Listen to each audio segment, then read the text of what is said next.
Well, good morning. It's just before midday now on Saturday the 7th of July. I'm Andy and this is my allotment. Been about 10 days since I did a video for you.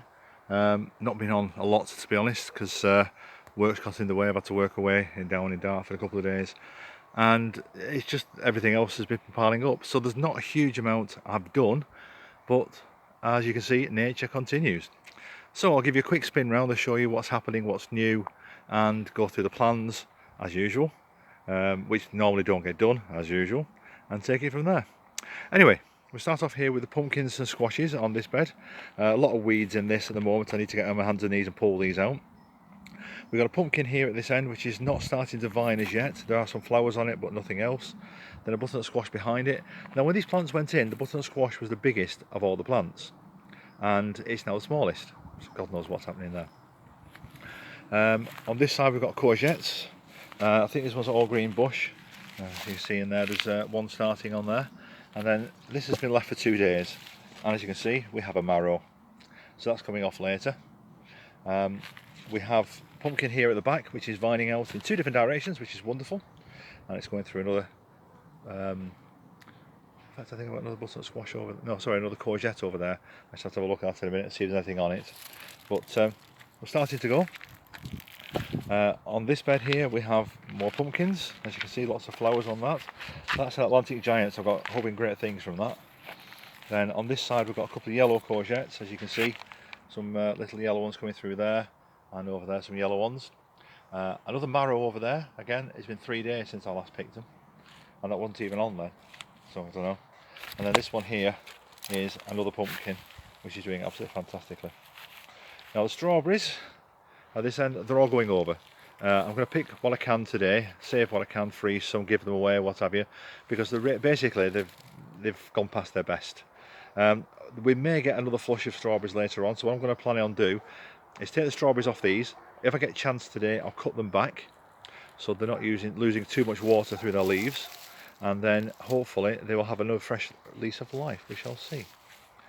Over that side we have got gooseberries and blackberries and red currants doing absolutely fantastically. The weight of the gooseberries is pulling the bush down at that side, so I'm going to pick a lot of those today as well. Hopefully we'll do well out of those.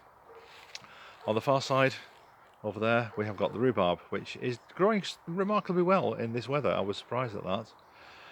And then we have my grandson's bed there with raspberries, some strawberries again which will need picking, and he's got some beans which are starting to grow, so that's really good for him. He's not down this weekend because we're going out this weekend, so it's going to be the week before he sees them. Anyway, I'll come out of this little dead end. The square foot gardening bed is looking a bit tatty now. We had Mizuna and Rocket in here, which has all been cut back. It's starting to grow again, little leaves, so I'll be able to start harvesting that again. Turnips in the middle there with carrots behind it. Then some pak choy, which has all gone to seed because they just do not like this heat. And some bok choy in the middle, same thing again. All year round lettuce, doing really well. It's been picked up by the birds by the looks of it, so I'll take some of that home today. Some radish, I think, no, that's beetroot, sorry. Then some lettuce and beetroot, and then more beetroot over there. I have got spring onions in the middle there as well. Down that end we've got onions, we've got radish, not a lot else to be honest. And as you can see, looking at the soil, it's just cracking. Now this is really good soil. This has got compost, manure, all sorts in, and this is cracking. So there's not a lot we can do with this. I don't tend to water things. Once they're in the ground, once they've gone past their initial stage, they get stuck. Unless of course they're flowering or they don't have a choice.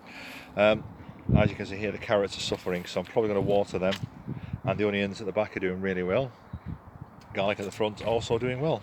This lot's going to be harvested this weekend, I think, probably Sunday night, if I get a chance.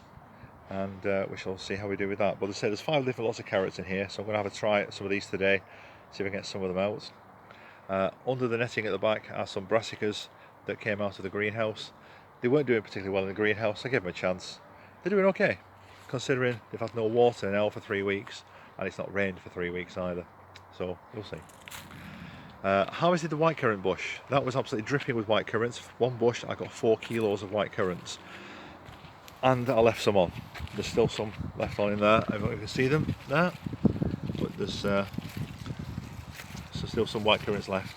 So there's probably about another few hundred grams of white currant on there. But this red currant bush is doing really well again. Going to harvest from this today, clear all these off, or this weekend at least. The beans doing well, starting to climb, starting to twine. The tallest one's about 4 foot now, so they're doing great. Again, they've not been watered since they went in. And the brassicas, I've got Brussels sprouts, I've got purple sprouting broccoli and calabrese in this. There's little heads forming on the calabrese. I don't know if you can see through the netting. Probably not actually, because it's quite tight netting. But there's quite a few heads forming on the calabrese there. Now the potatoes, because they're in buckets, they've got no option to get any other water, so they've started to wilt. I have given them some water today. This is one exception. Things in pots can't get their own water, so they do get watered. These haven't been watered for 3 or 4 days, and they were starting to flag. The ones in the bags are doing okay, because they haven't been as long, presumably. And these at the back, the main crop, are really flagging, so they've all had water. And again, this one bucket at the front, I haven't bothered watering it because there's nothing on it. Sweet corn, doing really, really well. As you can see, it's now probably about 3 foot tall. All the plants are doing fantastically well, and we're starting to get the tassels arriving on some of them. These will probably grow another 2 or 3 foot high. I'm not sure if they will because of the weather, but they're doing really well. More cabbages and some kohlrabi in the middle, which are doing absolutely fantastically. And look at the size of that one, that's one's ready for coming out. Some of these are ready to harvesting, so I'll see about harvesting them over the next few days. And more cabbage there. Now these are looking fantastic. And I have an escapee. What are you doing out? All the rest of them are inside, so I'll put her back in a minute. But she's come to have a look. Raspberries. Absolutely fantastically well, as you can see. Loads of those raspberries dripping off all the bushes. I've had about 3 kilos of raspberries already. There's probably another 2 kilos on there, and I'm just looking at the blackberries. They're absolutely heaving with blackberries on there, so I should get another few pounds of blackberries out of it. I'll show you quickly inside the greenhouse before we finish, before I take this little escapee back. Come on, out the way. It's not the usual escapee. Normally we've got one called Scooby who escapes, and it's not. Right, I've been away for a couple of days, and so some of these plants have been suffering. I mean, this tray, I've really got to do something with it. I've got herbs in there, I've got tumbling toms in there, which are all suffering. I've got to get them in the ground or in baskets or whatever I'm doing with them. And just to show you while I've been away, that's the temperature it's got to. 52.2. That's with the door open and the automatic window going. 52 degrees. That is ridiculous. Anyway, garlic is dried completely. That's now ready for stringing. As you can see, it's all well and truly gone. The chilies are starting to form, little tiny ones on there. I've got some at the back as well, which are also in the same sort of state. The fruit bushes, they need to go in the ground as well. I've got so much stuff I need to put in the ground, I just haven't got the time to do it. And in this weather, I don't really want to put them in the ground, to be honest. But still, I may have to. The peas are suffering in this trough because it's a little trough and I can't get enough water in it. So I put water in it in the morning, and by night time it's bone dry again. So they are suffering a little bit. I think I might have to bite the bullet with these and just put them in the ground as they are, and water them in a couple of days, and then hopefully they'll do okay for themselves. Where I'm going to put them I don't know yet, but we'll find out. Tomatoes. I've now tied the tomatoes to the stakes because they were all flopping over and going everywhere. I've also been through and taken out a huge amount of side shoots, which has really opened up the plants completely. I mean, before it was just a wall of green, and the side shoots, which are the elbow bits. So I'm not sure if you know what I mean, but what's happened here is I've had another stem growing from in the joint between the main stem and a branch. That was coming up, and that was huge. That was really, really thick and taking a lot of the plant's nutrients and the light and the energy.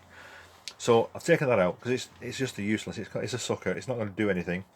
Occasionally you do get flowers on them, but most of the time you don't. But as you can see now, I've got flowers on most of these plants.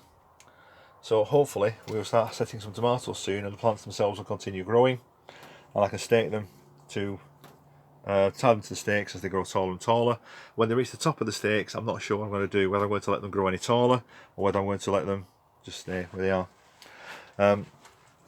All my herbs in there. Again, I need to get these damn things out. I just don't have enough hours in the day and days in the week to do these. Anyway, I'm going to find my escapee now. I don't know where she's gone, but everything's growing well despite the drought. As I say, I don't water anything, so all of this stuff, the sweet corn, the cabbages you've been seeing, they've all looked after themselves. I've got another escapee now, I can see. Right, I should go after round up the chickens, so thank you all for watching, hope you enjoyed it, and I will see you next time. Bye for now.